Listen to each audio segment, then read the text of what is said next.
Action! Hi guys! So this is the third part of our 3-video series thing that we're doing, showing features that are coming, or have come in 0.5.12. I'm here with Russ, who was the boss man of all these crafting blocks that we're going to be showing you. That's right, I rule the blocks. They know their master. So there's a lot of new blocks and a lot of changes that have come to existing blocks in this update, which we're going to go through now, hopefully clear a few things up. First off, these glowy arrow things look quite cool, don't they? Yes, they are part of the new conveyor system, and the idea is this was a way to improve on what we had before with conveyors that were quite random. Things would just go from one to another and the rules were not very clear, and come up with something, with a much more intuitive system of rules. It's the obvious way to do it. So what we have is the conveyors now have one input, one output, and they show that with the arrows, which shows the linkage from each conveyor to the next one. So I have dropped a resource chunk in, and you can see that it's following the direction of the loop. And if I right click on one of these, it will flip everything in that loop and the things start going the other way. So yeah, it's just, it does what it says on the tin. You can restructure these things, so I can pull one off there, and I can just rebuild this loop in a different direction if I want, and stuff will just go round and round. What does the pink arrow mean? The pink arrow. So this is an extra experimental feature we put on the conveyors, which allows them basically to do slightly more than structure everything in loops. So if I just make standard loop like this, grab this thing and just put it on, you can see it's gonna go round and round. If I now decide to build another loop next to it, then what you'll see, I'll borrow some conveyors from over here, is I get a secondary loop, and that works fine, but there's no way to connect the two loops. If instead I build a conveyor line that isn't a loop, then what you'll see is this. So I've now got a second conveyor line that ends, it doesn't loop back on itself, which means that this conveyor at the end is allowed to push what it's holding onto a different loop. So you can do this, and you can see it will go there, and then it will just leapfrog onto that. So you can actually have multiple inputs onto a conveyor loop. For example, if you wanted to feed it from several different receivers in different places, or have that. It's just another sort of bit of conveyor logic as a tool that people can mess around with. I'll put this back where it was. So yeah, there's different approaches to how you would structure things. You can go for loops if that's the way you think about things, or you can go more for over here. You can go more for lines, like production lines and delivered things. Both approaches work in different ways. If I now get a bit of wood, you can drive over here, and we're going to look at a filter. We should zoom in. So what you saw, I'll do that again. So what you saw here is the wood goes onto the conveyor loop, and then it gets to this filter block. And you can see that bit of debug UI there that says wood, says that this filter has been programmed to accept wood and nothing else. And if it sees a piece of wood on the thing that it's connected to at the back, it will take that, and it will then pass it to the thing that it's connected to at the front, and it will only do that for wood. And if I clear the filter by right clicking it, it no longer has any filter set, so it won't accept anything. And if I decide that I want this thing to filter, I think this is oleus, then all I have to do is drop an oleus blob onto the filter, and it will then train it to filter that thing. Now, if I put this back on this loop, you'll see it's going to filter the oleus capsule. Cool. So can they only have one resource assigned to them at a time? One at a time at the moment, yes. And obviously this green text is just a debug placeholder UI. We'll replace that with something a little more shiny. One of the improvements that we're talking about, experimenting with, is to have these filters so that they can have more general conditions.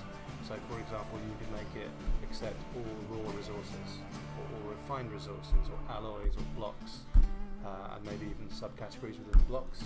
So then you can build machines that have quite complex filter structures that will send certain things one way. Maybe you'd want to send your unrefined resources through a refinery and your refined resources through a foundry, for example. We just have to put together a menu structure with the UI for that, see if it works. Cool. So base next to you is using the new input-output thing, right, on a refinery?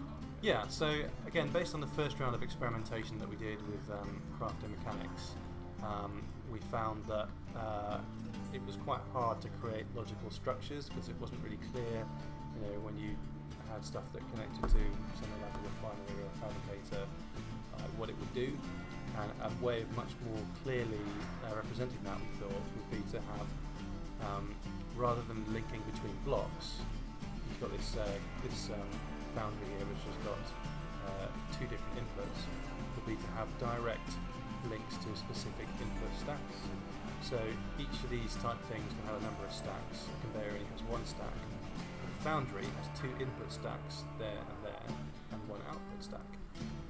And so if I put some resources into it, actually this building here is showing like a two-stage thing. So if I drop in some raw resources like that, you'll see they're going to go into a refinery, which will refine things from this loop, and it will spit out its outputs, and they go onto the second loop. That is a refined thing which can now go into a foundry.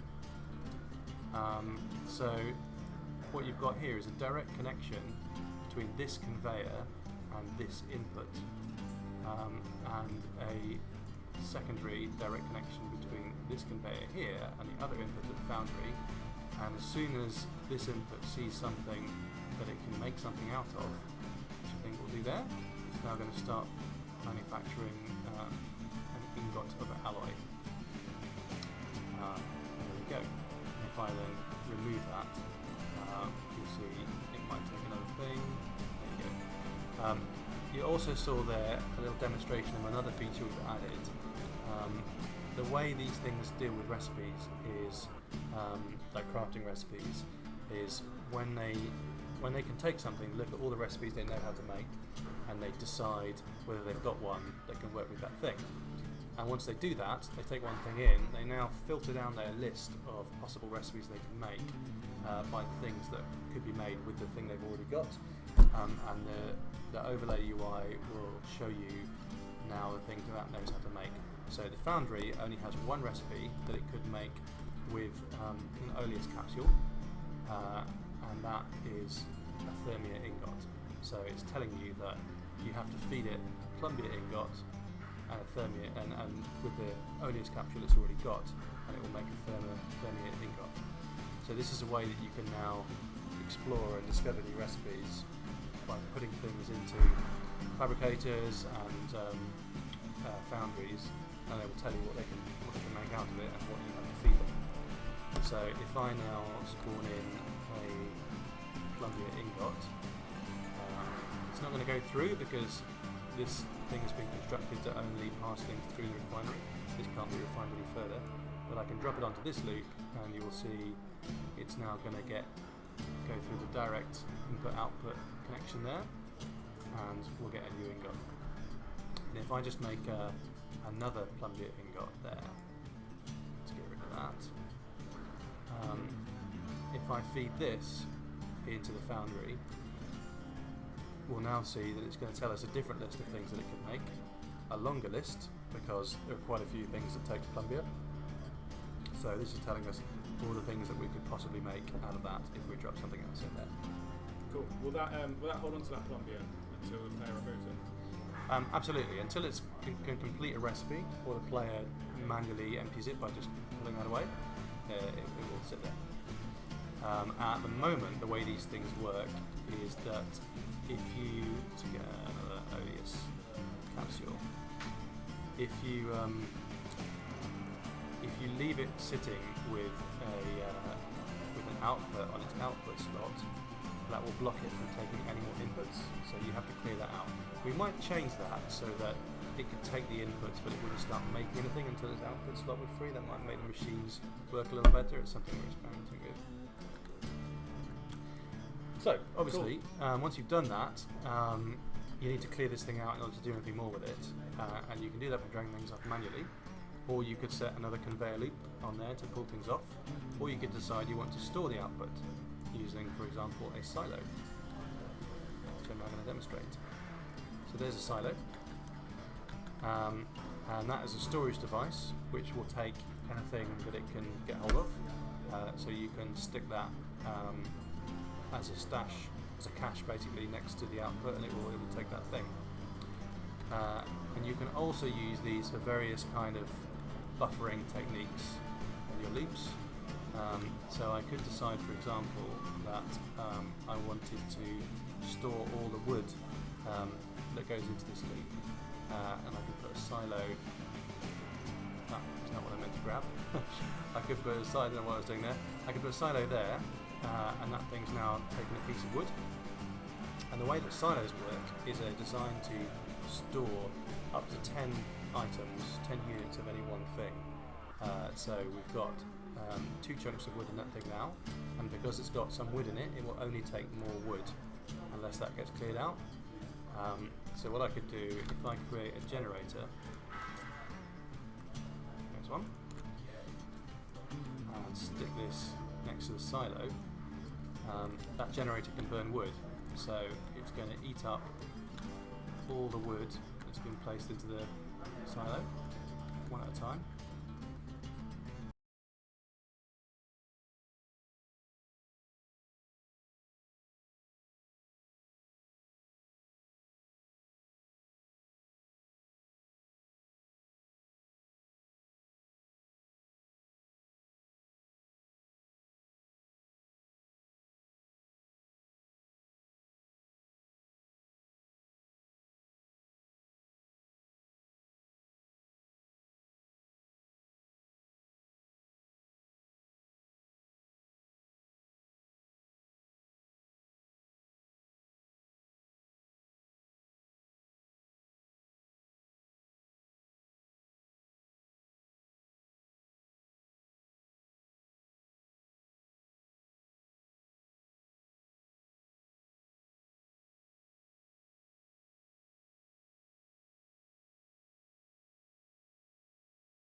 Train the filter with plumbite ore, and now I'm guaranteed to only ever store plumbite in that silo. So that's the 1 unit silo. We also have a 2 and 9 unit silo, sorry, a 4 and 9, 2 by 2 and 3 by 3. And these work exactly as if they were just 4 small silos stuck together. Each of these are independent stacks. They will take one type of thing and store it. So if you actually want to use this effectively, you kind of need to build a loop around it so that it can store stuff. There also is another behaviour you'll see. When these stacks fill up to a maximum of 10, they will overflow to neighbouring stacks. So you could just, if you want to store a massive amount of one substance, you could just put one of these down and it will eventually fill up completely. In the setup you have now, just fill up that. Yeah. Carbide, right, okay. Absolutely, yeah. I'll do it. Let's get a couple more. Get another receiver there. This is. Let's clear this out because it's getting a bit confusing. I'll put this over here so it's easy to see. you'll see, yeah, they're going to fill up with plumbite and titanite ore, because those are the first things they took. And if I now spawn a load more titanite ore,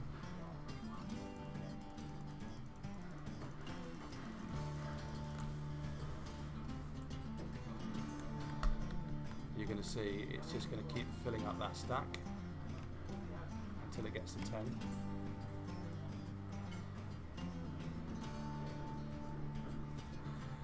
And once it's filled up, it's starting to give stuff to the stack next to it. Unfortunately, my loop is filled up with rubbish, so it's a little bit slow. Put another silo there, filter up some more stuff.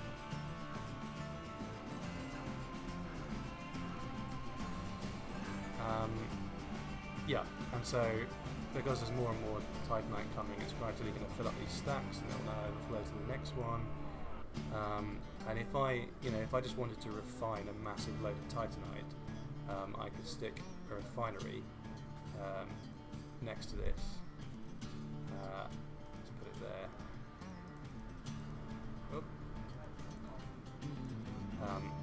And this is just going to act as a massive cache. Yeah. So all this stuff will go through. I can put another silo here. And when these stacks empty, with one thing, they will also try and pull the same thing that they just emptied out of the neighbouring stack. So you should be able to build a sort of big buffer that will just steadily filter through all of this one thing. Good for large scale production. Cool.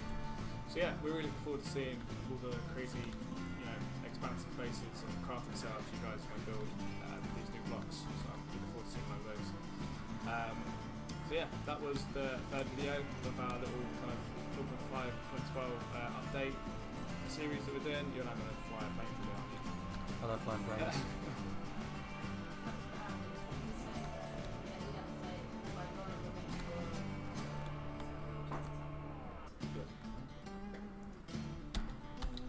Cool, so that was the third video in our sort of 3-part series of all the new features that are going into 5.12.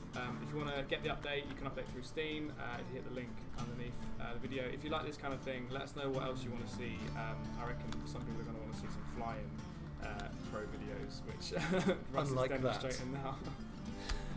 So yeah, let us know in the comments below what you want to see. And yeah, hope you enjoy it.